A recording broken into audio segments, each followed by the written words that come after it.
Shoqata e të verbërve në Elbasan ka paditur në mënyrë korrekte detyrimet në bazë të vendimit të Këshillit të Ministrave nga viti 2002. Në këto kushte, bashkitë detyron antarëve të kësaj shoqate rreth 120 milion lekë. Është moszbatim i pjesëshëm i vendimit që në vitin 2002 ka filluar të moszbatohet ashtu sikurse është parashikuar taksativisht në VKM.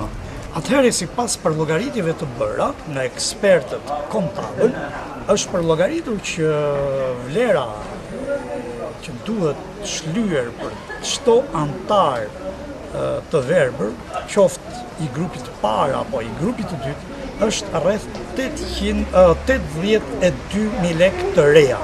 Por duhet keni parasysh një gjë, që personi i verbër, i cili është grupi i parë, atëherë i bie të marrë vlerë dy fishe, për faktin sepse merr dhe vlerën për shoqëruese.